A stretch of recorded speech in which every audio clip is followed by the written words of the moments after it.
Ayan, magandang hapon po. Ayan, nandito tayo sa bahay. Ngayon, ididikit po natin itong binigay ni Ate Ani. Dito po sa ilalim ng upuan. At syempre, meron din po yung para sa mesa. Ito naman yung para sa mesa. Ayan, at ito po ay nilinis ko na. Ngayon, ikakabit na po natin. Nanginangat-ngat ni Abigail. Puro ngat-ngat na po yung ating upuan. Ayan, oh. May ebidensya, oh. Kitang-kitang, inangat-ngat, oh. So, ang sabi dito, lilinisin muna yung paa ng upuan bago ilagay ito. Tapos, ayan na po, nalinis na po natin yan. Yung pinakamalinis. Kinadkad natin yung dumi. At ngayon naman, ididikit na natin. Dahil 6 na peraso po yung yung upuan natin, 6 din po itong pinigay ni Ate Ani, no? So, 4 to, 5. Ito na po yung pang-6. Tinanggal na po natin. Binasa pa natin yung sulat ni Ate Ani. Tungkol po dito, no? Ang nakalagay dito ay linisin muna ang dulo ng mga paa ng silya bago idikit. Ito po yung para hindi magasgasan yung tiles at saka pag hinila, hindi po siya maingay. So, ilagay na po natin. Ididikit na po natin. Ayan, tinanggalan ko na ng na natin. Sa gitna, di ba?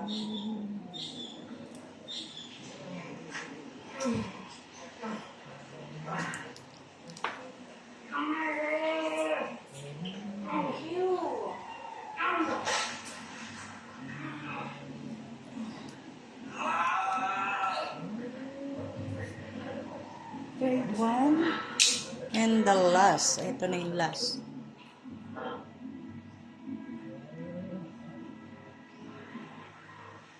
Okay, naidikit na po natin.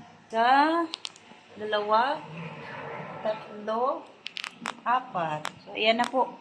Pare-pareho lang naman ang proseso, kaya ito lang ang binidyo natin. So, ikakabit ko na lang yung iba. Ngayon, itatayo natin.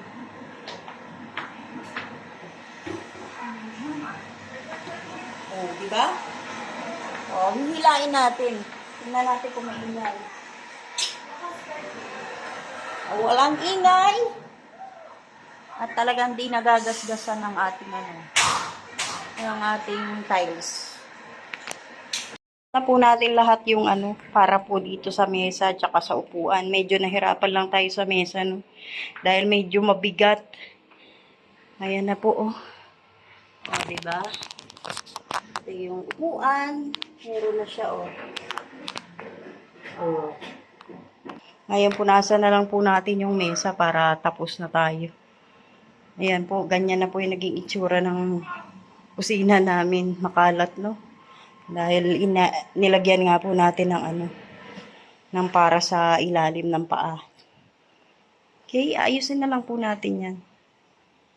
Kung kanina mahirap hilain, ngayon madali na po kasi meron na po siyang padulas sa ilalim ng paa. Madali na siyang ipwesto at hindi na rin maingay. Yan, salamat kay Ate Ani para po doon sa paa ng upuan at para po sa mesa, no? Ligpit naman po tayo ngayon. Punas naman tayo ng mesa.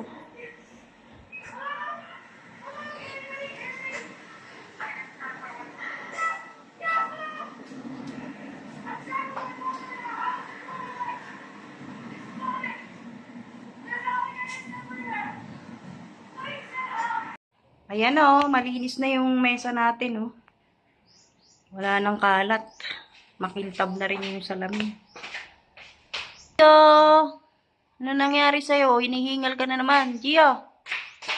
Ayaw tumingin. Yan na naman po si Gio. Ang dumi-dumi na naman. Oh, hindi natin siya pwedeng paliguan dahil nilagyan natin ng para sa garapata. Kaya, yan, magtitiis siya sa ganyan. Gio! Ayan, tapos na po tayo dun sa loob na ilagay na po natin yung kailangan nating ilagay doon sa ilalim ng mesa at sa mga upuan na ikabit na po natin. Ngayon naman, kakamustahin natin yung ang ating mga tinanim na kamuting kahoy. Ayan, oh, tingnan nyo. At medyo mainit-init na makulimlim. Ganun po yung panahon dito. Ayan, oh.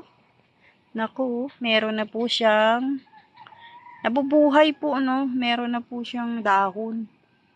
Ayan, oh. Oh, di ba? Ayan na may mga dahon. Ibig sabihin, mabubuhay po siya, no? Pero ito parang ewan ko lang, no? Kung mabuhay, wala eh. Ito, meron na rin konting dahon. Ayan. Pati rin ito. Siya. Ayan, may mga dahon na po, no? Panging ito lang po. Wala. Tsaka ito. Di ko lang po alam kung mabubuhay. Tapos ngayon dito, tataniman po natin ng talbos yan. So, ayan po, madamo pa rin dito sa harap ng bahay namin. At ito po yung tinanggalan natin ng damo. Kamustahin naman po natin yung likod at gilid ng bahay namin. Ano? Daming damo. Sobrang dami ng damo. At natuyo na po ang tubig. Kasi medyo umaaraw-araw na. Tapos, ayan na po, yung mga kahoy na nilagay natin, nabulok na, no? Nabulok na po. At andito na naman yung aming pusa. Yung blueberry ni Pure Health, naku, naninilaw na. Oh. Ito po yung mga hinarang-harang natin dyan. Wala na pong talbos. Nalunod sa tubig, pati rin po yung tanglad na tinanim natin. Wala na rin po. Dito naman po tayo. Ayan, may talbos, oh. Ito, pwede nating ilipat dun sa harap. Tapos, ito po, rose na tinanim natin. Ayan. Ito yung carnation, buhay pa. Buhay pa, nakakasurvive. At ito naman po, na tuluyan na po siyang namatay. Wala pong nabuhay. Sa dami ng tinanim ko sa paso na to.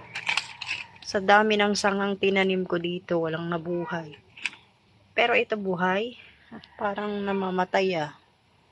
Namamatay itong isa.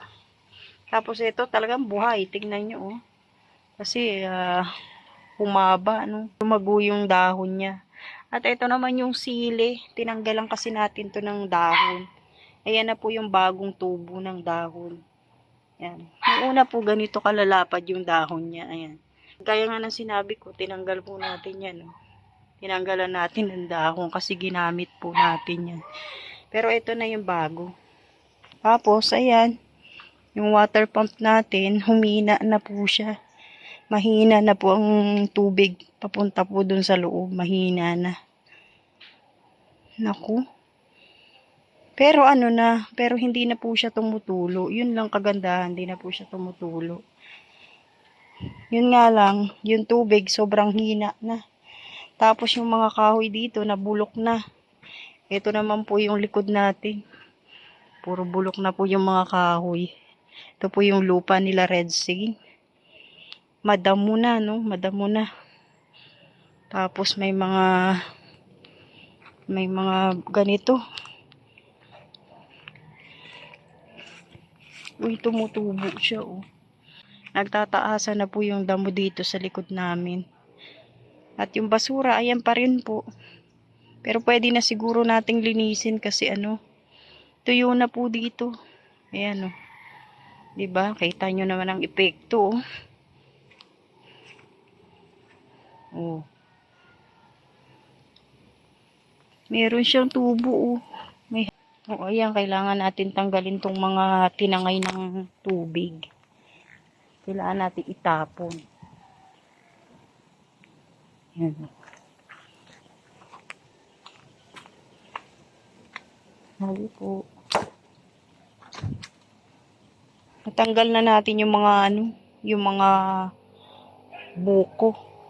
Ngayon ito, tatanggalin natin tapos itatanim natin dun sa harap. Yan oh. Nabuhay pa rin. Ito na lang yung natira sa talbos natin. At saka hindi na tayo dito magtatanim kasi ang pangit po ng tubo. So yan, binunot natin.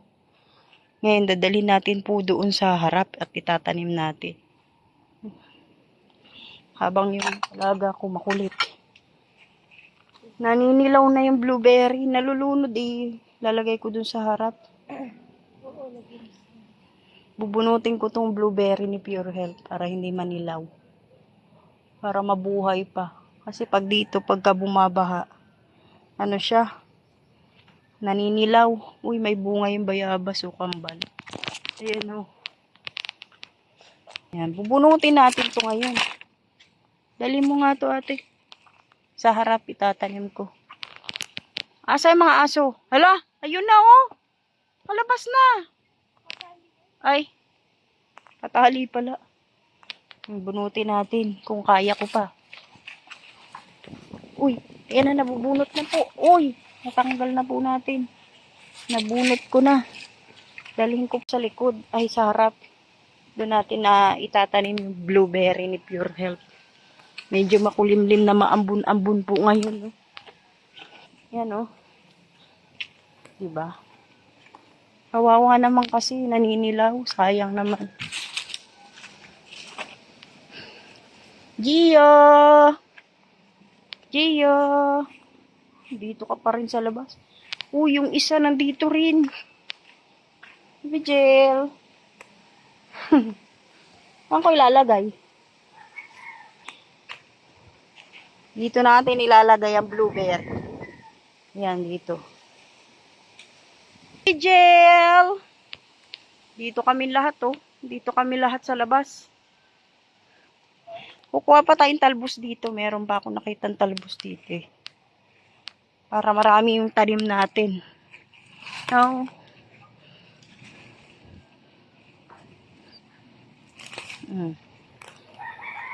Pwede na yan. Gaganda yan dyan pagka naalagaan. Pumangit na nga, oh. Oh, ayan na. Okay na to. Itatanim na natin ngayon. Maghuhukay tayo ng kapag tataniman. Daming kasing dami ng damo. Oh. Hala, si Gio nandun na. Yun na, oh. Lumalayo na. Gio! Parang wala narinig. Ayan na, itatanim natin yung talbos, pati rin yung blueberry ni Pure Health dito na sa labas. Sa harap ng bahay pala, sa harap ng bahay namin. Dito natin huhukayan yung blueberry para maitanim natin.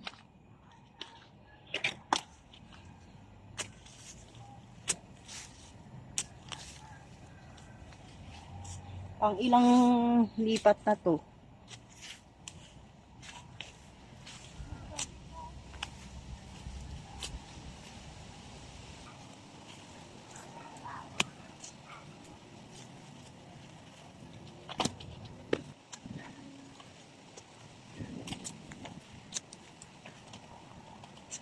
Yun oh, malalim na.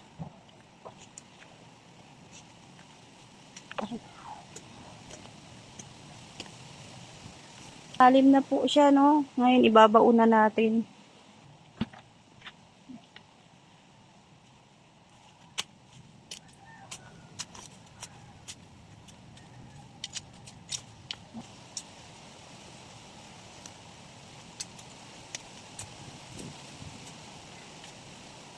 Ilipat na po natin yung blueberry ni Pure Health.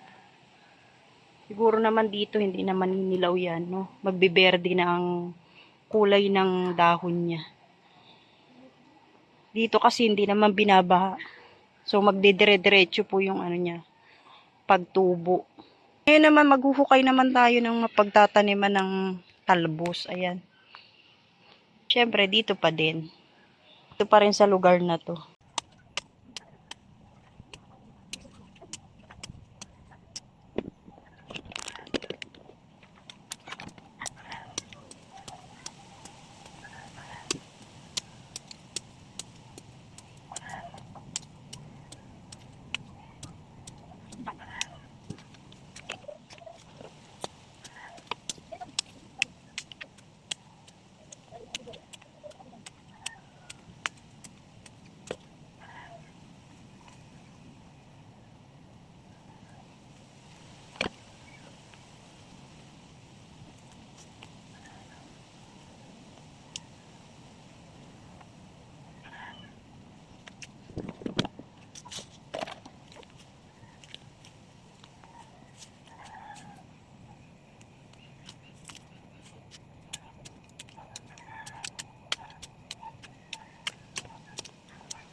Naka lang.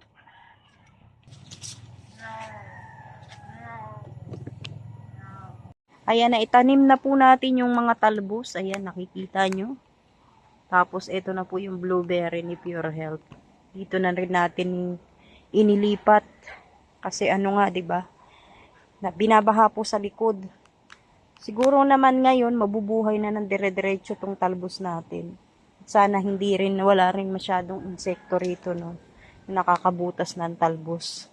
Naitanim na po natin yung talbos, tsaka yung blueberry ni Pure Health na kita naman natin yung tanim nating mga kamuting kahoy ay na nagkakaroon na po ng dahon kahit papano. At syempre naiayos na rin po natin yung para sa mesa at para sa upuan. At ayan po, hanggang dito na lang po muna. Maraming salamat po. Shoutout po kay Ate Ani. Maraming salamat po sa kanya, kay Ate Ani Haramidia.